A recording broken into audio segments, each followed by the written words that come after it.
Vai. Tá lá no. Tá na área de trabalho, lá bem no cantinho assim, do lado de cá. Capítulo 6.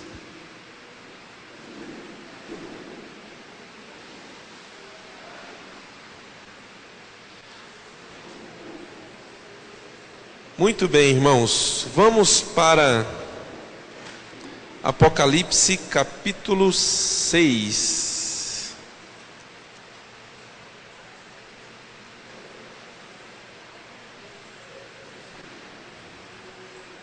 Isso. Pode colocar, Rafael. Pode colocar lá no primeiro, segundo, no terceiro selo. Pode descer. Acho que é o 11. Isso.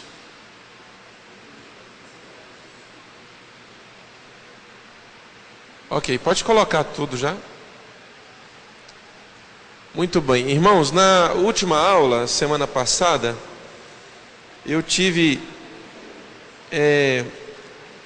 eu não apresentei os slides, né, do terceiro, quarto e do quinto selo. Então, eu já montei os slides, e nós só vamos repassar. Hoje acredito que essa aula seja mais curta, porque hoje nós vamos terminar o capítulo 6 de Apocalipse. Então hoje nós só vamos ver um selo, que é o sexto selo, e que é assim um selo muito importante. Nós vamos ter alguns entendimentos hoje. Vamos só repassar, porque no primeiro selo surge o anticristo, começa a grande tribulação. Logo após o surgimento do anticristo, o mundo explode numa grande guerra, que é a abertura do segundo selo. Então, a abertura do segundo selo fala de uma grande guerra. O terceiro selo fala de uma grande crise econômica, de proporções globais. É fácil da gente entender, porque essa crise, ela é, lógico, em decorrência da guerra que envolve todas as nações. Pode passar, Rafael, por favor. O quarto selo, ele vai falar sobre uma grande fome. Pode colocar tudo. Perdão, o quarto selo vai falar sobre a morte de 25% da população mundial. É o que diz o texto. Olhei, diante de mim estava um cavalo amarelo, seu cavaleiro se chamava Morte, e o Hades o seguia de perto. Foi-lhe dado poder sobre 1/4 da terra, para matar pela espada, pela fome, por pragas e por meio de animais selvagens da terra. 1/4 é 25%. Estimando que a população seja hoje no mundo de 7 bilhões... Essa estatística embaixo é de 2007, né? 6 bilhões. Então 25% daria 1,5 bilhão. Então, irmãos, até a metade da grande tribulação, a grande tribulação são 7 anos. Ela é dividida em duas partes de 3 anos e meio cada. Por que é importante nós entendermos essa divisão em duas partes na grande tribulação? Porque até o final da primeira parte, até 3 anos e meio, Jesus chamou essa primeira parte de o princípio das dores. Agora você imagina, né, com tudo que já aconteceu, o anticristo, a guerra, a fome, a crise econômica, agora morre 25% da população mundial, né? 1/4. Aproximadamente aí 1,5 bilhão de pessoas. E Jesus chamou isso de o princípio das dores. Então você pode imaginar o que vai ser agora a segunda parte. Então, vamos lá para o quinto selo. Pode colocar completo também. Esse é o texto, pode passar. Quinto selo vai falar das almas daqueles que foram mortos por causa do Evangelho, estão diante do trono de Deus.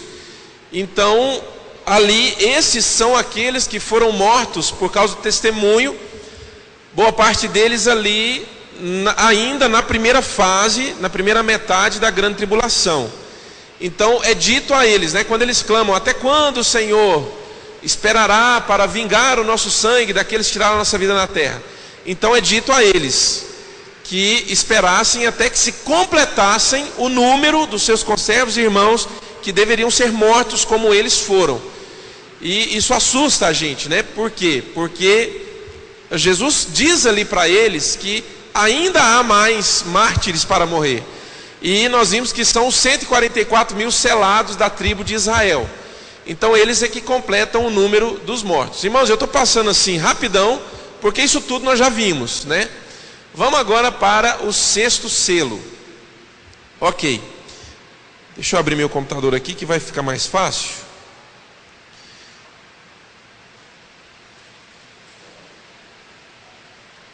Eu ia falar para você abrir aí, mas não precisa, o texto está no telão. Vamos ler esse texto, irmãos. Esse texto, ele é chocante.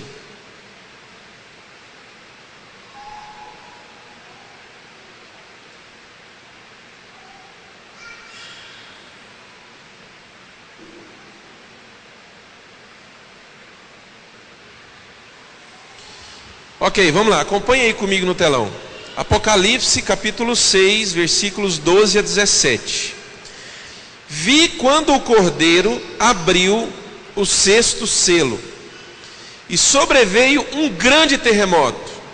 O sol se tornou negro como saco de crina, a lua toda como sangue. As estrelas do céu caíram pela terra como a figueira quando abalada por vento forte deixa cair os seus figos verdes.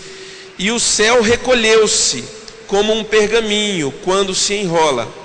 Então todos os montes e ilhas foram movidos do seu lugar.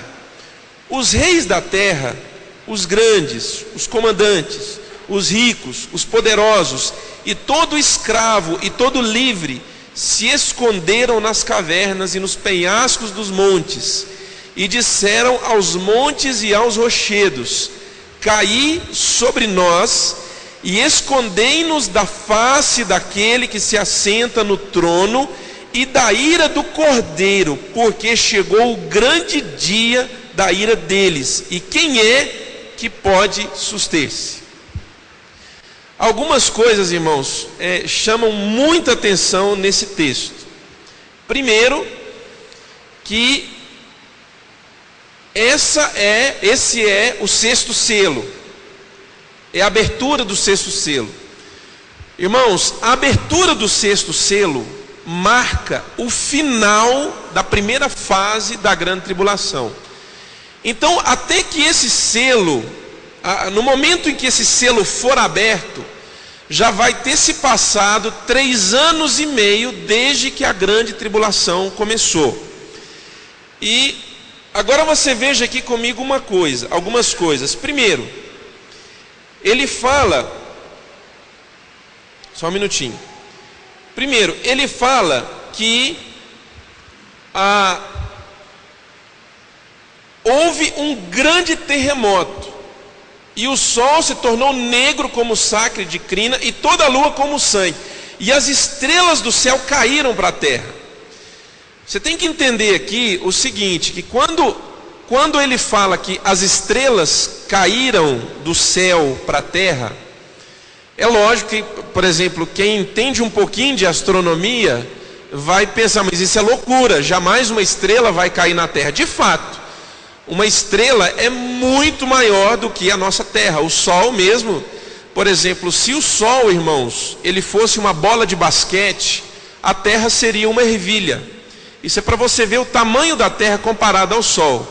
E o sol é uma estrela de quinta grandeza, ou seja, ele é muito menor do que as outras estrelas que tem no céu. O sol é uma estrela muito pequenininha. Então a comparação é essa: se o sol for uma bola de basquete, a terra é uma ervilha, né, o tamanho.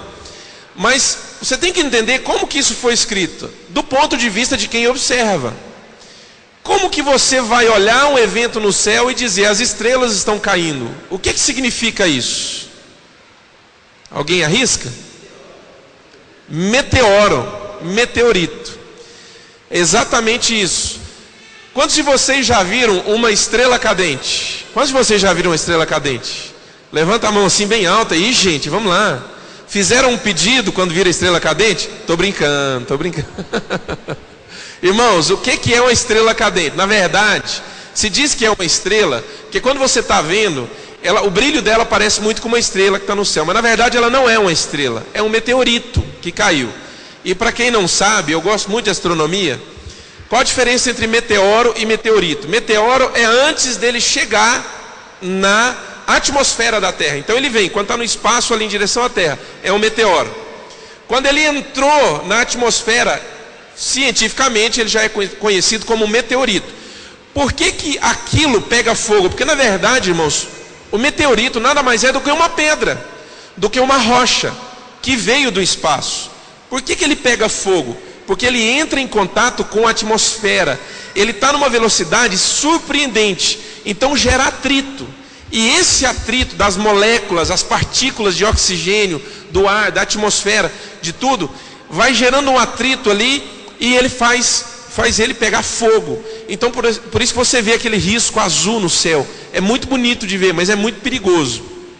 Em Chelyabinsk, na Ucrânia, ali naquela região da Rússia ali, agora tem um ano, caiu um meteorito lá. Vocês ficaram sabendo disso, né?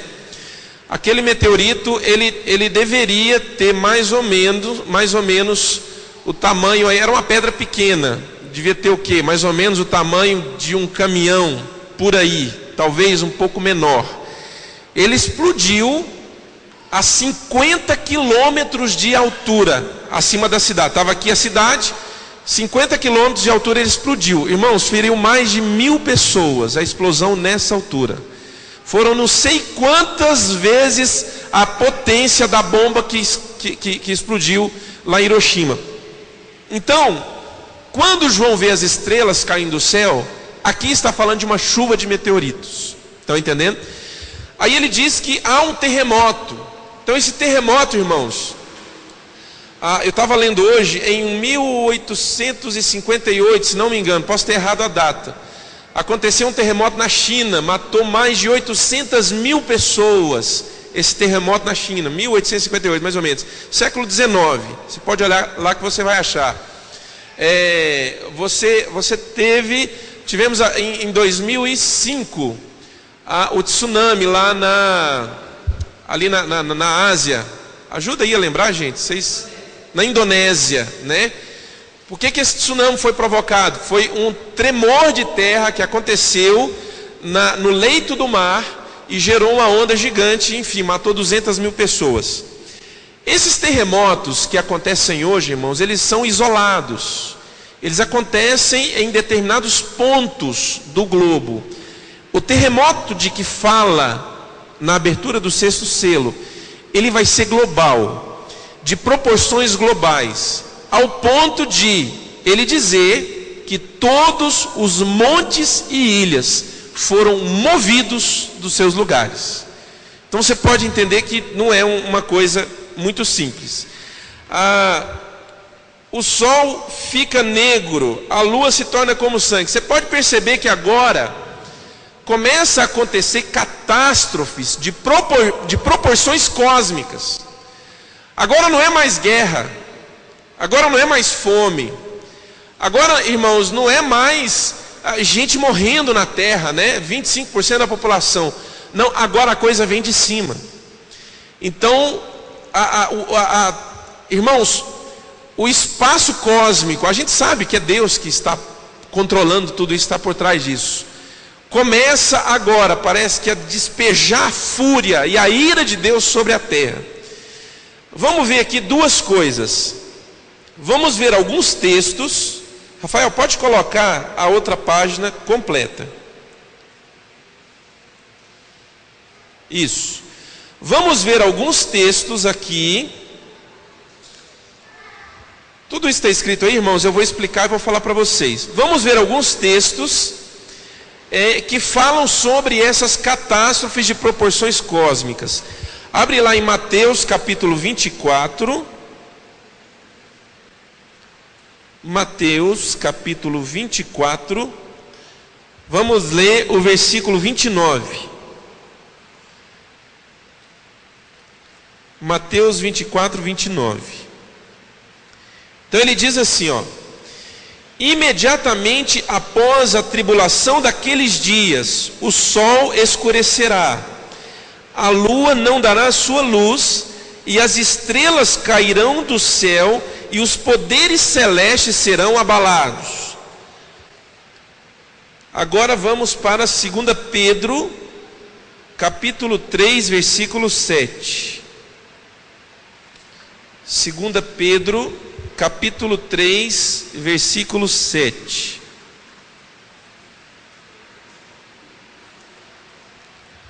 Gente, vocês estão abrindo a Bíblia ou não? Sim ou não? Amém. Beleza, então abre aí. 2 Pedro, capítulo 3, versículo 7.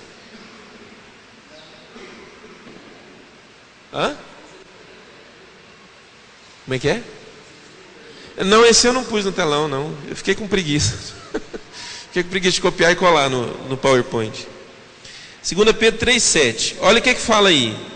Diz assim: pela mesma palavra, os céus e a terra que agora existem estão reservados para o fogo, guardado para o dia do juízo e para a destruição dos ímpios. Repete isso comigo, irmãos: o dia do juízo. Bem forte, vamos lá: o dia do juízo. Mais forte: o dia da ira. O dia da vingança. Isso. Agora vamos lá para Joel. Vai lá em Joel. Irmãos, esse texto eu não anotei, eu espero que eu consiga encontrar. Joel, achei. Ó, por que eu estou passando esses textos para vocês? Para vocês verem que a Bíblia explica a Bíblia. Está entendendo, irmãos? A própria Bíblia se explica. Então, nós vimos lá um texto em Apocalipse, vimos um texto em Mateus, agora nós vamos ver um texto em Joel, Velho Testamento. Tem vários textos que falam sobre isso em Isaías também, mas só esse aqui basta para a gente ler. Joel capítulo 2, versículo 30. Vê aí Joel capítulo 2, versículo 30. Ele diz assim, ó: mostrarei maravilhas no céu e na terra, sangue, fogo e nuvens de fumaça. O sol se tornará em trevas e a lua em sangue, antes que venha o grande e temível dia do Senhor. Ok? Irmãos, quando o sexto selo é aberto, termina a primeira fase da grande tribulação e inicia-se a segunda fase da grande tribulação. Você vê que as coisas que começam a acontecer agora, como nós já dissemos, é muito diferente de uma guerra que está acontecendo, é muito diferente de desastres da natureza e tal. Agora as catástrofes são de proporções cósmicas. Terremoto, o sol escurece, chuva de meteoritos. Então, irmãos, parece que Deus está despejando a ira dele na terra. E de fato está. De fato está. Então, até a primeira fase é chamada de o princípio das dores. Agora, irmãos, a partir da segunda fase, Deus chama essa fase agora de o dia da ira de Deus, o dia da vingança de Deus. Agora, por que essas coisas estão acontecendo? Por alguns motivos. Primeiro, porque esse é o juízo de Deus sobre o pecado, a iniquidade, a injustiça. Presta atenção. E sobre todos aqueles que rejeitaram o governo de Cristo sobre suas vidas. Amém, irmãos? Entenderam isso? Então Deus está agora julgando a terra.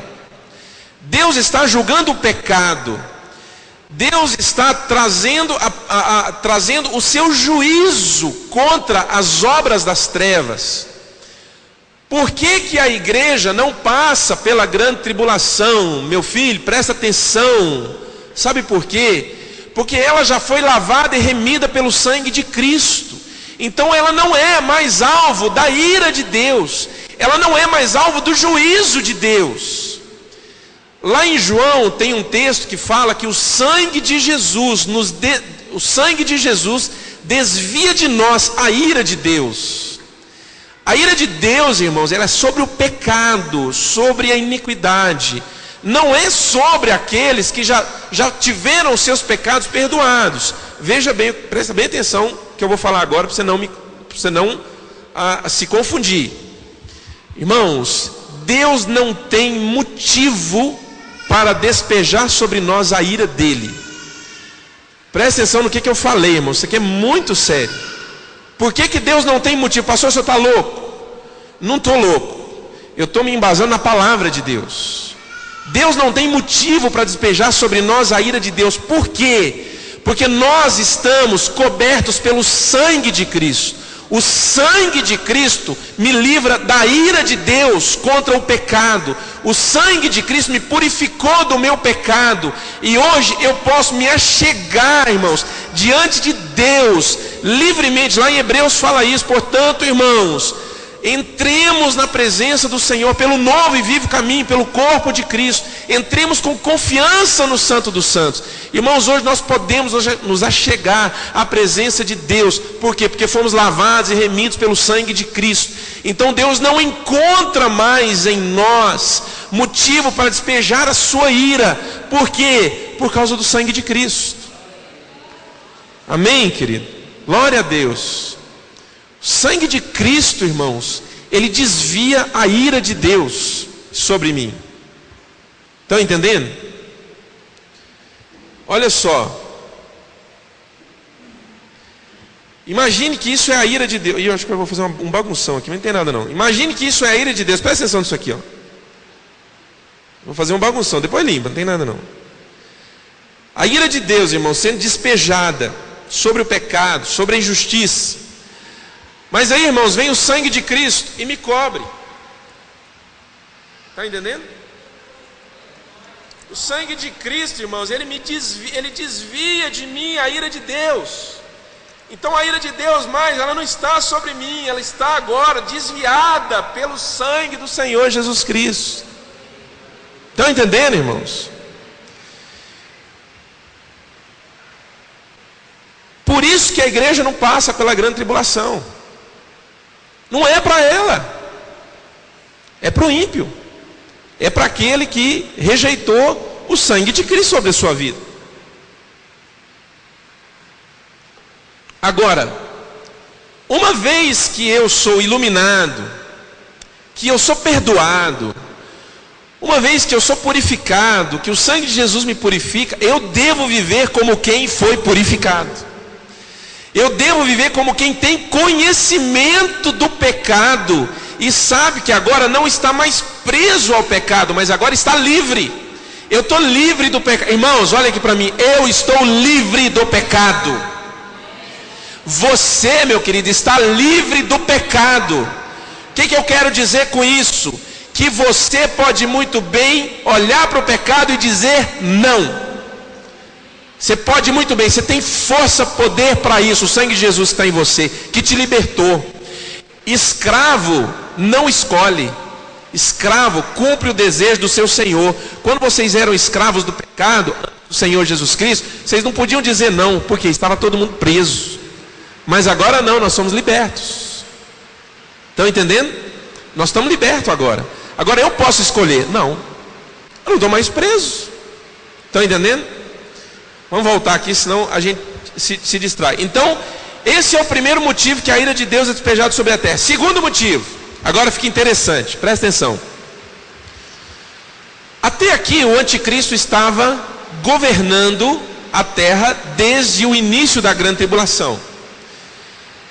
No início da grande tribulação, o anticristo faz um pacto com Israel.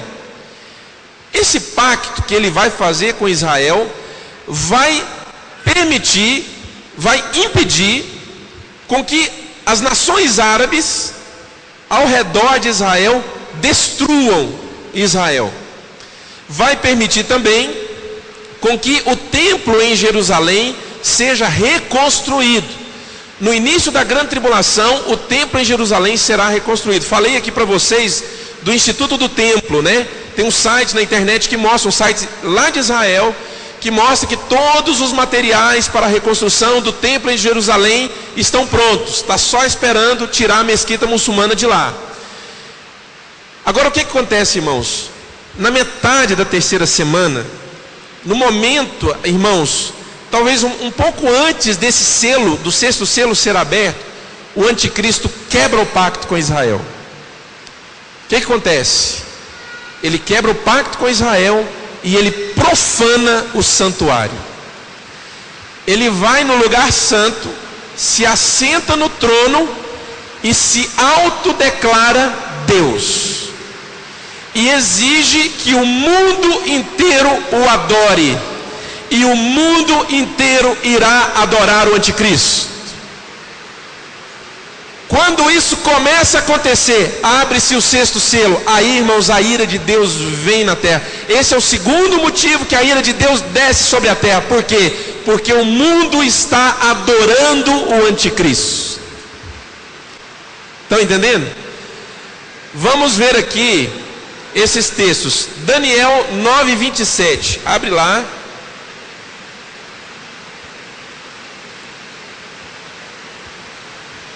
Glória a Deus pela chuva, amém, irmãos? Glória a Deus por essa chuva. Daniel capítulo 9, versículo 27.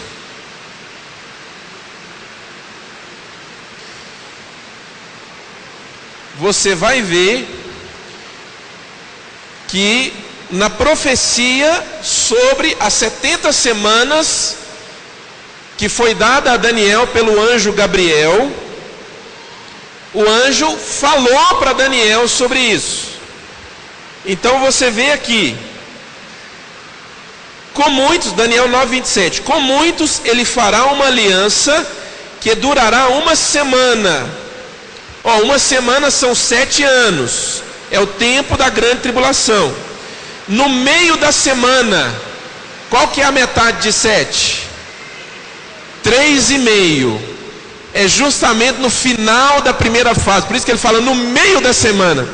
Então ali no finalzinho da primeira fase, cadê aqui? No meio da semana ele dará fim, ele dará fim ao sacrifício e à oferta. E numa ala do templo será colocado o sacrilégio terrível, até que chegue sobre ele o fim que lhe será decretado. Duas coisas que o anticristo faz que quebra a aliança que ele fez com Israel. Primeiro, ele manda parar com todo o culto hebreu. Veja bem, irmãos, presta bem atenção numa coisa. Quando o templo em Jerusalém for reconstruído, os judeus irão recomeçar os sacrifícios. Então eles vão sacrificar o cordeiro, eles vão sacrificar os pombos, e esse culto, essa forma de culto hebreu dos sacrifícios, né, de aspergir o sangue no altar, as lavagens cerimoniais, de queimar o holocausto, né, põe o cordeiro sobre o altar, taca fogo para queimar tudo, aquele esquema que faz com as cinzas, tudo isso vai voltar a acontecer em Jerusalém. Tá? Eles vão voltar a adorar, irmãos, conforme o Velho Testamento. Por quê? Porque eles não receberam Jesus. Estão entendendo? Eles vão voltar, presta atenção nisso aqui que eu estou falando. Eles vão voltar a adorar numa aliança que não existe mais. Aliança do Velho Testamento, que se tornou antiquada. Eu tenho aqui, irmãos, anotado no meu computador vários textos que falam que a aliança, a velha aliança, ela já acabou, ela se tornou antiquada, e agora nós estamos numa nova aliança, que é feita no sangue de Jesus, e não no sangue de cordeiros e bodes, como fala lá em Hebreus. Hebreus, irmãos, é um livro excelente para você ler, para você entender como que a velha aliança terminou e a nova aliança começou. Só que o judeu não recebeu Jesus, ele não reconheceu Jesus como Messias. Então, quando o templo for reconstruído, o que eles vão fazer? Eles vão recomeçar os sacrifícios, de acordo com o Velho Testamento, tudo como era feito no Velho Testamento. Aí o anticristo, ele vai mandar parar com tudo. Ele vai mandar parar com todo o culto hebreu. Aí ele diz ali que numa ala do templo será colocado um sacrilégio terrível. Isso pode ser várias coisas. Pode ser que ele comece a sacrificar porcos ou qualquer outro tipo de animais que pela cultura dos hebreus são animais imundos e contaminados. Mas basicamente o que vai acontecer? Ele vai colocar um trono no lugar santo. Por isso que diz ali, numa ala do templo, ele vai se assentar e ele vai se autodeclarar Deus. Ele vai dizer: mundo, eu sou Deus, eu sou Jesus Cristo, me adorem. Irmãos, e o mundo inteiro vai adorá-lo. Então essas são as duas coisas que ele faz. Esse é o sacrilégio terrível. Vamos para Mateus 24, abre lá de novo em Mateus 24. No versículo 15,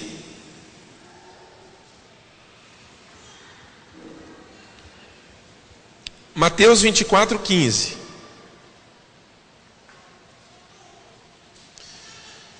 Deixa eu falar um negócio aqui para vocês. Eu já falei isso várias vezes, mas eu vou repetir. Talvez alguém se esqueceu, não se lembra. Mateus, no capítulo 24, dos versículos 4 até o versículo 14, fala sobre a primeira fase da grande tribulação. Dos versículos 15 até o 31, fala sobre a segunda fase da grande tribulação. Você vê que bate direitinho com a abertura dos selos. Por quê? Repara que no versículo 14, ele diz assim: e este evangelho do reino será pregado em todo o mundo como testemunho a todas as nações, então virá o fim. Se lembre que a abertura do quinto selo é as almas daqueles que foram mortos por causa do testemunho do evangelho, clamando a Deus por justiça. E aí Deus fala que ainda falta mais gente para completar o número deles, que são quem? Os 144 mil da tribo de Israel. Nós vamos ter uma aula, acho que a próxima aula é sobre os 144 mil. Basicamente, o que os 144 mil selados vão fazer? Eles vão sair pregando o evangelho no mundo inteiro.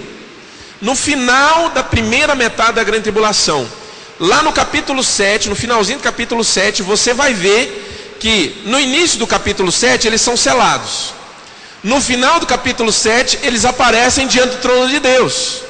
E lá a palavra: esses são os seguidores do Cordeiro e vão segui-lo por onde quer que ele vá. Por quê? Porque os 144 mil que foram selados lá, todos morreram. Todos morreram, irmãos. O anticristo matou todos. E agora eles estão diante de Deus. Então, por isso que o versículo 14 fala que o evangelho chega no mundo inteiro. Tá? Agora, vamos ver aqui o 15. Assim, quando vocês virem o sacrilégio terrível, do qual falou o profeta Daniel, no lugar santo, quem lê entenda. Então, o que é para fazer quando vocês virem o sacrilégio terrível?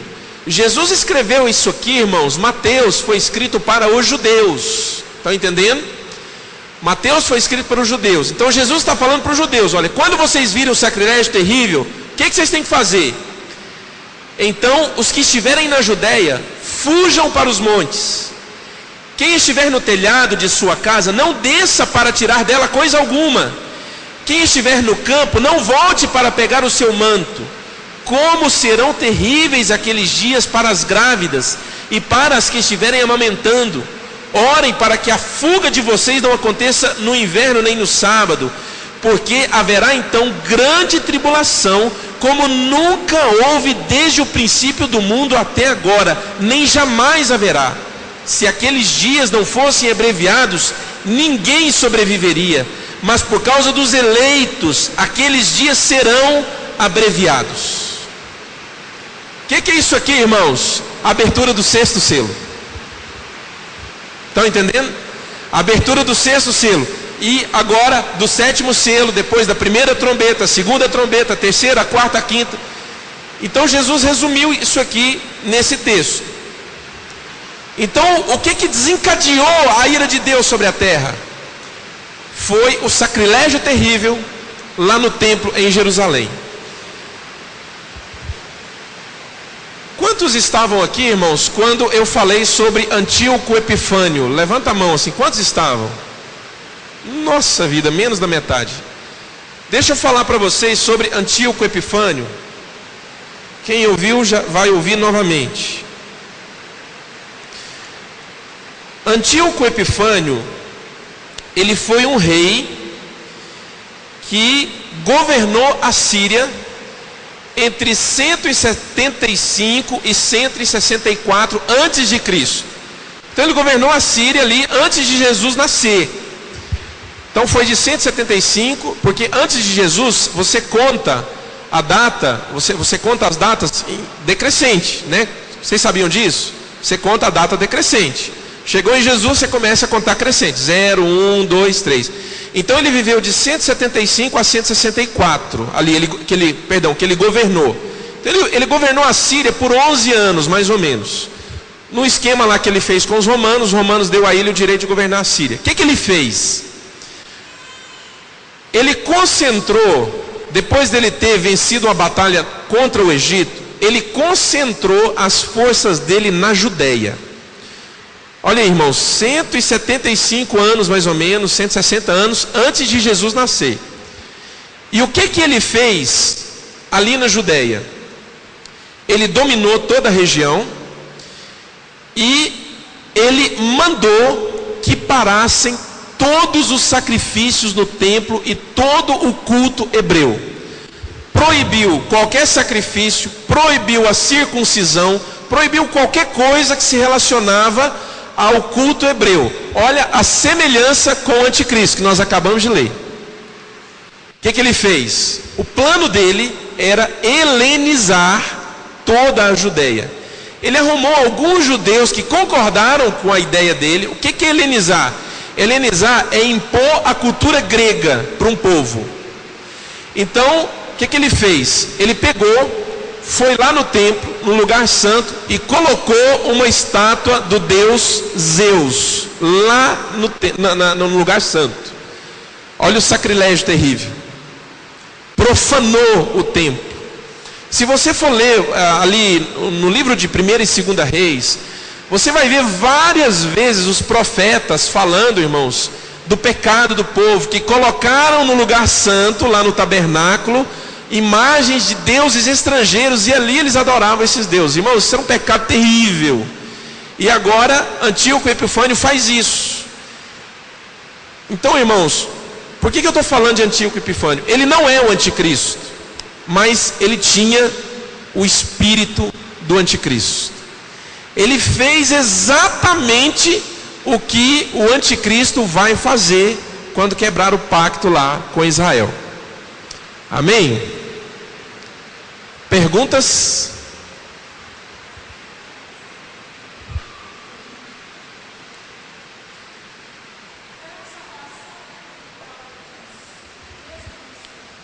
Terá. Na primeira a pergunta da pastora Márcia, se terá salvação durante a grande tribulação. Sim.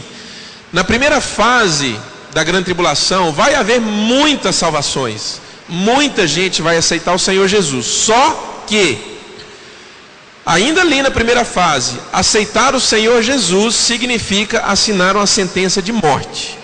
Quem aceitar Jesus, quem reconhecer Jesus, quem confessar Jesus, com certeza não vai ficar vivo, vai morrer, com certeza. Na segunda fase da grande tribulação vai haver salvação? Irmãos, muito difícil. Talvez haja uma ou outra, mas a tribulação, irmãos, ela será tão intensa que é muito pouco provável que haja salvações, conversões na segunda fase da grande tribulação. Aí é só a ira de Deus mesmo, porque você vê que, assim, isso é uma opinião pessoal agora, tá? Não é ensino, é só uma opinião minha. Você vê que o evangelho chega no mundo inteiro no final da primeira fase. Então, quer dizer, chegou ali. Começou a segunda fase. Olha, quem tinha que se converter já se converteu. Quem não se converteu agora não vai se converter mais. Amém? Oi, pois não.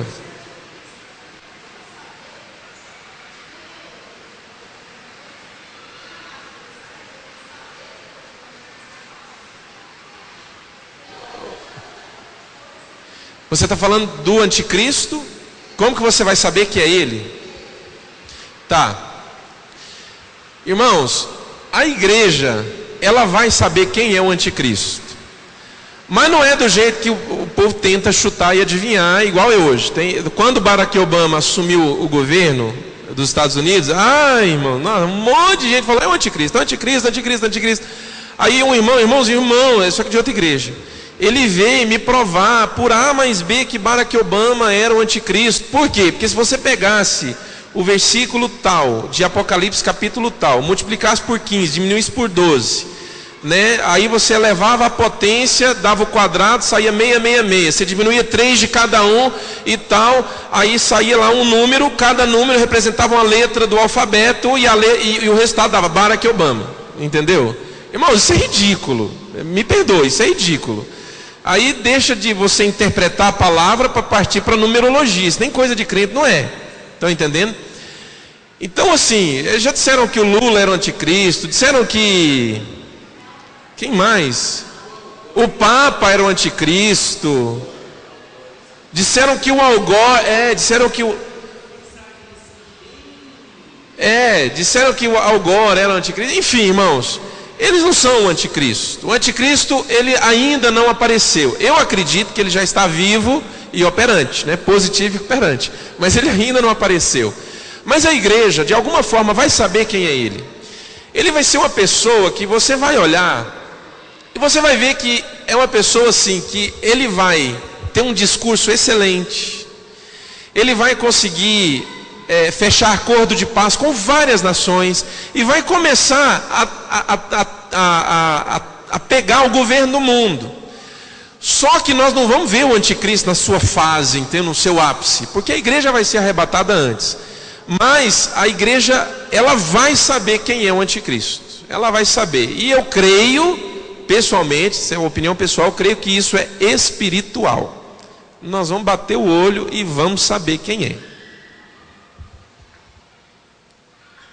Mais alguém? Sobre a lua cor de sangue. Não, porque eu acho que não dá para cobrir toda a lua, com certeza. O Rodrigo falou assim, que ele acha que é poeira. Eu também acho que é alguma coisa que desencadeou na terra. Terremoto que move todos os montes e ilhas do lugar. Explosões vulcânicas e essas coisas. Eu acredito que a lua na cor de sangue, ela é do ponto... Não é que a lua... Porque a lua não tem brilho, não sei se vocês sabiam disso, mas a lua não emite brilho, irmãos. Perdão, ela não emite luz própria, ela não tem luz. A luz que ela emite é reflexo do sol, estão entendendo? Então, do ponto de vista de quem está na terra e observa, vai ver que a lua está vermelha. Às vezes poeira, fumaça, alguma coisa assim, eu creio. Não, a Bíblia não explica de que maneira que ela ficará vermelha.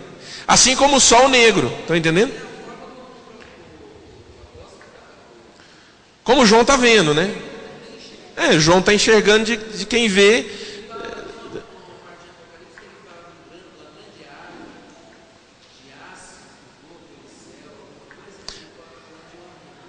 Pode ser que sim. Pode ser que sim.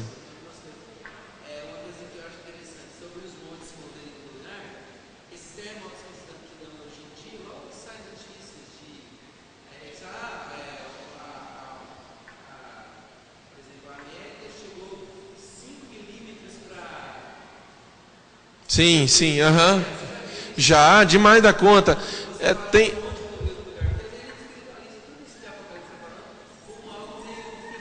Meio ficção. E na verdade não é. É literal.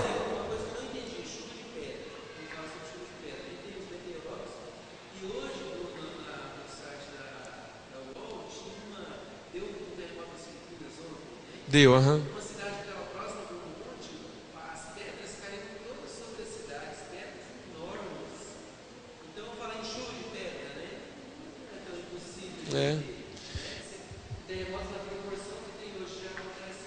Quem tiver aqui vai ver, né? Chega lá no céu, vocês contam para nós. Gente, o trem lá foi feio. Amém, irmãos? Vamos embora para casa? Vamos ficar de pé e vamos orar.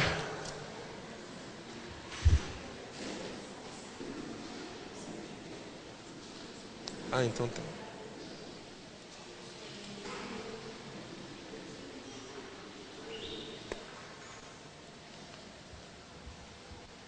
Pai, nós te louvamos, Senhor, te agradecemos por esse momento tão maravilhoso de estarmos reunidos como igreja, Senhor, onde podemos te buscar, Senhor, buscar a tua presença.